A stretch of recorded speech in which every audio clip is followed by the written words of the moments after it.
तो कैसे हैं आप सब लोग।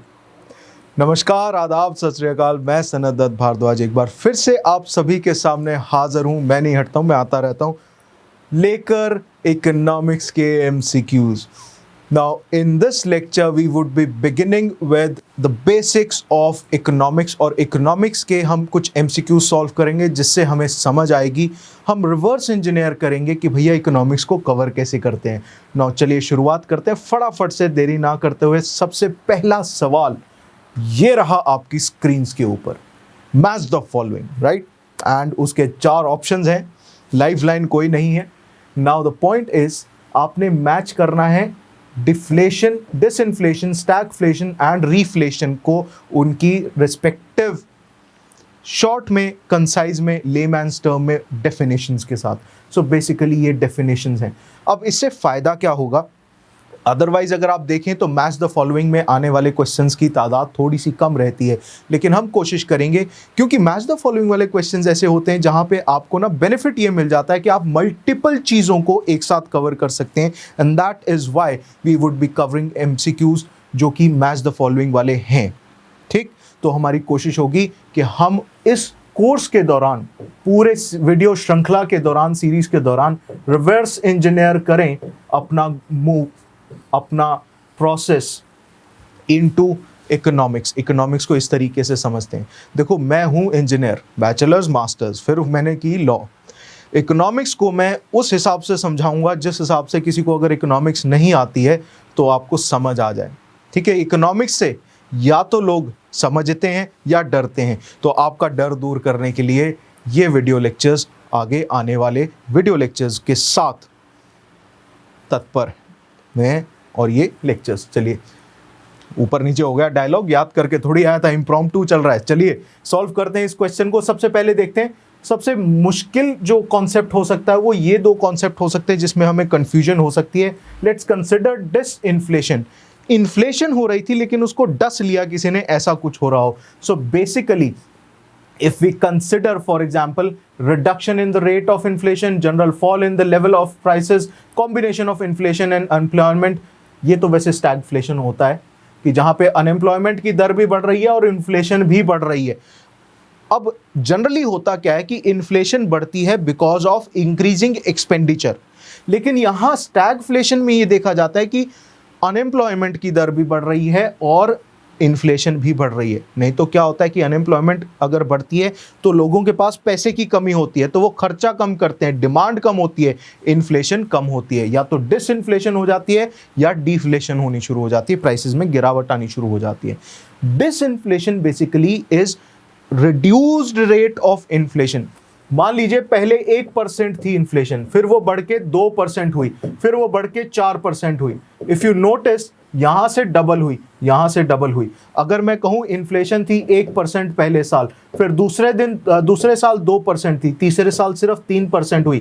यहां पे इंक्रीज था 100% का, डबल। यहां पे इंक्रीज कितना हुआ? 3/2 हो गया ना, तो ये हो गया 1.5 times. So increase in inflation rate जो है वो डिक्रीज हो रहा है, इन्फ्लेशन रेट का इंक्रीज जो है वो कम हो रहा है। So it is not stagnant, it is disinflation. So basically the second option is related with the first option. अब पहले देख लेते हैं, 2 मिला लिए ना, अब देखते हैं 2A और 3C। 2A यहां पर है और 3C यहां पर है, एक ही ऑप्शन रह गया। The answer to this question is B।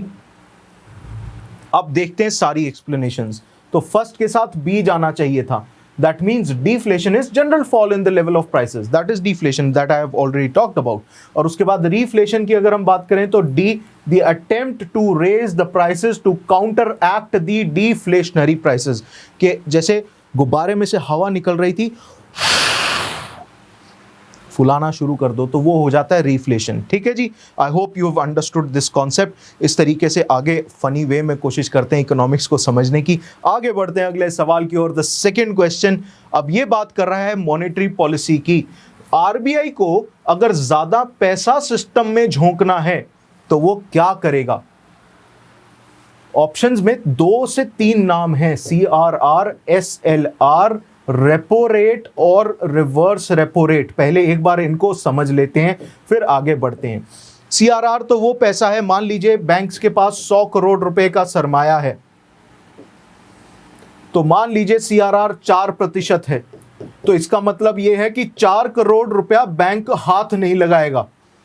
खबरदार, अब ये 4 करोड़ या तो वो नोट में रख सकता है, रुपीज में 2000 के करारे करारे लाल लाल पिंक पिंक कलर के नोट्स निकाल के अलग रख दे, या फिर गोल्ड की इक्विवेलेंट अमाउंट में रख सकता है, और वो फिर उठा के उसे आरबीआई तक पहुंचाना पड़ेगा। सो आरबीआई की गिरफ्त में रहता है, ताकि अगर कभी भी बैंक खाली हो जाए, बैंक का दिवालिया पिट जाए, उस टाइम पे कभी कभी मूछें साथ देती हैं, कभी कभी नहीं देती हैं, तो कोई बात नहीं। It is as unruly as the government policy. मूछों को संभालना उतना ही मुश्किल है जितना नए नए बच्चों को संभालना है, लेकिन लोग मेहनत करते हैं, परवरिश अच्छी हो तो मूछें अच्छी निकल कर आती हैं। गोल्ड के इक्विवेलेंट में रख लीजिए, आरबीआई के पास छोड़ना होता है। उसी के ऑपोजिट अगर मैं एसएलआर की बात करूं, यहां लिखा है एसएलआर, तो एसएलआर को आप अपने पास रख सकते हैं, लेकिन you have to park this money in government bonds and government issued securities. सरकार की तरफ से जो सिक्योरिटीज इशूड हैं उसमें आपको सेव रखना होता है ना। बेसिकली ये सीआरआर और एसएलआर जो हैं ये इस वजह से एग्जिस्ट करती हैं ताकि जब भी बैंक की सिचुएशन डामाडोल हो तो कोई पैसा हो जिसको यूज करके बैंक की सिचुएशन को सुधारा जा सके। तो एक कुशन देना चाहिए, सेव करना चाहिए। जैसे कि आपको कहा जाता है कि इन्वेस्टमेंट आप अगर करें तो आपका पोर्टफोलियो डाइवर्सिफाइड होना चाहिए। एक ही चीज में आपने सारे पैसे लगा दिए, झोंक दिए, तो मुश्किल में आ सकते हैं। नाउ अगर वो पिट गई तो फिर दिवालिया पिट सकता है। Now coming to repo rate and reverse repo rate. Repo rate को शॉर्ट में बोला जाता है, एक्चुअली इसका पूरा नाम है repurchase rate. Now repurchase rate क्या है? ये बेसिकली कहता है, बैंक्स कहते हैं कि मैं आपसे पैसा ले रहा हूं और उसके एवज में मैं आपको कह रहा हूं मेरे पास जो ये एसएलआर कोटा से एक्स्ट्रा सिक्योरिटीज हैं, जीसेक्स बोलेंगे उसे, जीसेक गवर्नमेंट सिक्योरिटीज, वो आपसे मैं रीपर्चेज कर लूंगा। मैं आपसे पैसा ले रहा हूं, आरबीआई, मैं आरबीआई हूं और आप लोग हैं कौन? बैंक्स। तो बैंक्स, आप लोग मुझे कहते हैं आरबीआई भाऊ हमको जो है ना पैसा मांगता है, तो आप क्या कहेंगे? मैं कहूँगा आपको, आप मुझे एक काम करो, जो आपने एसएलआर रखा है उसको तो छोड़ दो अलग से, उसके एक्स्ट्रा अगर आपने गवर्नमेंट सिक्योरिटीज़ रखी हुई हैं मेरे पास ले आओ, मैं आपको लिख के देता हूं कि आप ये सिक्योरिटीज़ इतने टाइम के बाद मेरे से रीपर्चेज करोगे और इतना पैसा मेरे से ले जाओ। So that is repo rate और रीपर्चेज रेट, जहां पे banks take loan from RBI. Simple terms में बात करेंगे, इजी समझने की कोशिश करेंगे। टेक लोन फ्रॉम आरबीआई, जब आरबीआई से लोन लेते हैं और ये कहते हैं कि आप मेरे से गवर्नमेंट सिक्योरिटीज रख लीजिए, मैं आपसे ये रीपर्चेज कर लूंगा at a set future date, that is repurchase rate.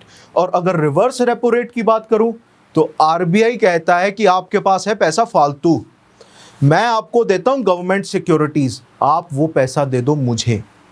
अब ऑब्वियस सी बात है, जब आप रीपर्चेज और रिवर्स रीपर्चेज की बात कर रहे हैं तो आरबीआई जिस रेट पे लोन लेगा आपसे, मैं जिस रेट पे आपसे लोन लूंगा सस्ते रेट पे लूंगा, and that is why reverse repo rate is always less than repo rate. नहीं तो आप लोग क्या करेंगे? आप रेपो रेट पे मुझसे लोन लेंगे, अगर ये सिचुएशन होती, रेपो रेट जो है रिवर्स रेपो रेट से कम होता, तो क्या होता?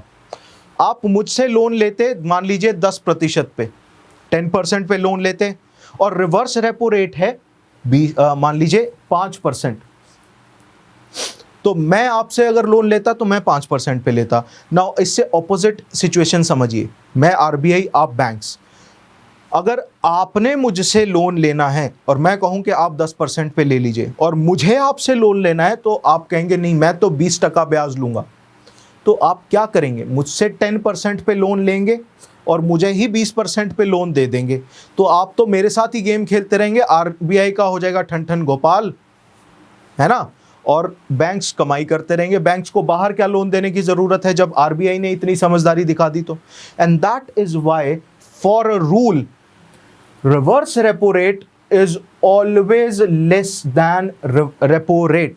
रिवर्स रेपो रेट और रेपो रेट के बीच में 100 बेसिस पॉइंट्स का डिफरेंस होता है, 1% का डिफरेंस हमेशा रहता है।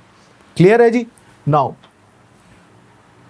अब जब ये बात समझ आ गई है, वीडियो को पॉज करके पीछे से दोबारा देख लीजिएगा, मैंने गलती से डिलीट कर दिया, मगर किया तो जानबूझ के है, पर आगे बढ़ने के लिए, राइट। सो अगर आरबीआई को ज्यादा लिक्विडिटी सिस्टम में इंश्योर करनी है, तो अगर वो सीआरआर बढ़ाता है, एसएलआर बढ़ाता है, repo rate, reverse repo rate decrease करता है, ये सब करता है, तो इससे फर्क क्या पड़ता है? Let's consider CRR. अगर मैं सीआरआर बढ़ाता हूं तो बैंक्स को फालतू पैसा पार्क करके रखना पड़ेगा। जहां 4% मैंने लिखा था, अब मान लीजिए उसमें से 5 करोड़ कर दिया जाता है, 4% से 100 बेसिस पॉइंट्स बढ़ा के 5% कर दें, तो क्या होगा? उसे अलग से वो पैसा पार्क करके रखना पड़ेगा, है ना, वो छेड़ नहीं सकेगा। तो increasing CRR will not increase the liquidity in the system. Liquidity क्या है? जेब में पैसा, घी, समझ रहे हैं? तो वो सीआरआर बढ़ाने से नहीं हो सकता। इंक्रीज द एसएलआर, एसएलआर और सीआरआर का कंसेप्ट तो सिमिलर था, वो तो पैसा छेड़ ही नहीं सकता बैंक। और अगर एसएलआर बढ़ गया या सीआरआर बढ़ गया तो ऑब्वियस सी बात है, cash reserve ratio, statutory liquidity ratio, ये दोनों अगर आपने बढ़ाए हैं तो लिक्विडिटी नहीं बढ़ सकती, क्योंकि एक्स्ट्रा पैसा बैंक्स को अलग से पार्क करके संभाल के तिजोरी में बंद करके रखना पड़ेगा। लिक्विडिटी बढ़ने का मतलब मैंने आपको बताया। अब ये जो कॉन्सेप्ट्स हैं, या मान लीजिए इंटरेस्ट रेट्स का जो कॉन्सेप्ट्स है, का ये जो ये कॉन्सेप्ट है, ये पर्टिकुलरली ये कहता है कि अगर बैंक्स सस्ते ब्याज पे लोन देंगे तो बहुत सारे लोग लोन लेने के लिए लाइन में खड़े हो जाएंगे, तो उन सब लोगों के पास लोन के पैसे आएंगे, उस लोन के पैसे से वो बड़ी बड़ी चीज़ें खरीदेंगे, वो बड़ी बड़ी चीज़ों से आगे उनकी डिमांड बढ़ेगी, और वो बड़ी बड़ी चीज़ों में जो छोटी छोटी चीज़ों की ज़रूरतें होती हैं उनकी डिमांड बढ़ेगी, और उसकी वजह से मार्केट के अंदर इनकम जनरेट होगी, जीडीपी भी बढ़ेगी, ये सब कुछ होगा। बेसिकली मार्केट की लिक्विडिटी बढ़ेगी, ये एक्सपेंशनिस्ट मॉनेटरी पॉलिसी होती है।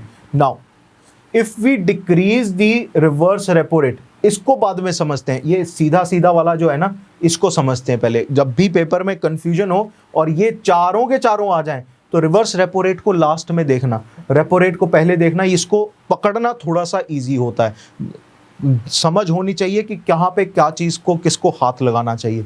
सो रेपो रेट है जिस रेट पे आरबीआई बैंक्स को लोन दे रहा है। अगर आप आरबीआई बैंक्स को सस्ते ब्याज पे लोन देगा, for example, so that would mean, what would that mean? That would mean कि बेसिकली आपको आगे जो लोन देना है वो और कम रेट पे आप दे सकते हैं, है ना। So that is how you need to understand कि रेपो रेट और रिवर्स रेपो रेट का इंटरेस्ट रेट्स पे क्या असर पड़ता है। When I say interest rates, I am talking about loan के इंटरेस्ट रेट्स जो आप आगे जाकर आपके कंज्यूमर से चार्ज करते हैं, बैंक्स आगे जाकर आपके कंज्यूमर से चार्ज करते हैं। So basically the answer to this question is D, if you decrease the repo rate, because reverse repo rate तो इसी से ही लिंक्ड है, वो इसी से ही लिंक्ड है, अलग से नहीं है। The answer to this question is D. तो आप अगर कुछ चेंज करते हैं तो रेपो रेट में चेंज करते हैं। अब तो खैर वो भी नहीं होता है, marginal cost of lending rate एक फॉर्मूला से निकाला हुआ है, वो कॉन्सेप्ट है, we will talk about it some time later in the upcoming lectures also. So उसके थ्रू हम ये चीज करते हैं, ठीक है जी। The answer to this question is you will have to decrease the repo rate.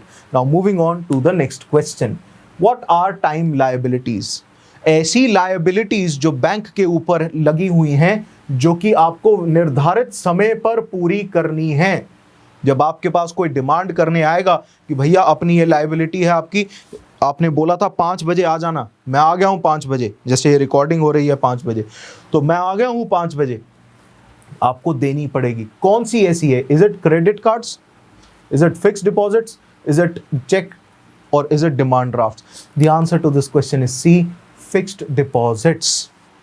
ठीक, चलिए इसमें तो आई होप कोई डाउट नहीं है। Moving on to the next question, जो कि आपको क्लियर कट डिमार्केशन करेगा कि टाइम्ड लायबिलिटीज और डिमांड लायबिलिटीज में क्या डिफरेंस है। सो टाइम्ड लायबिलिटीज हमने देखी कि फिक्स डिपॉजिट जैसी चीजें टाइम लायबिलिटीज हैं। डिमांड लायबिलिटी होती है कि जब आप डिमांड करें, जैसे आप डिमांड करें आपको देनी पड़ेगी। For example current account. Answer to this question is C, current account. Clear?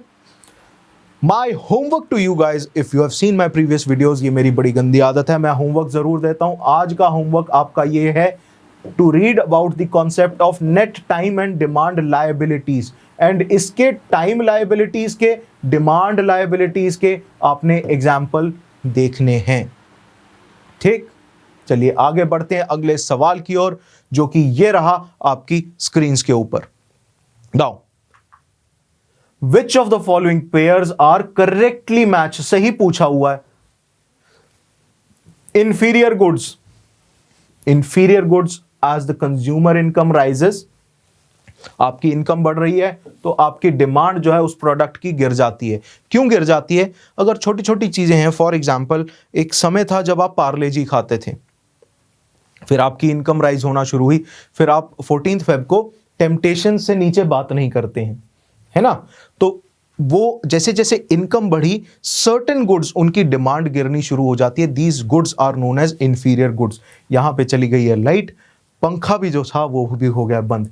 I hope जितनी गर्मी और जितने एंथुजियाज्म के साथ मैं चले जा रहा हूं, आप लोग भी मेरे साथ चलते रहेंगे। नाउ लेट्स टॉक अबाउट गिवन गुड्स। नाउ गिवन goods, as the price of the good increases, demand for it increases. ये बड़ी अजीब सी बात है। एप्पल के प्रोडक्ट की ना प्राइस बढ़ती रहती है।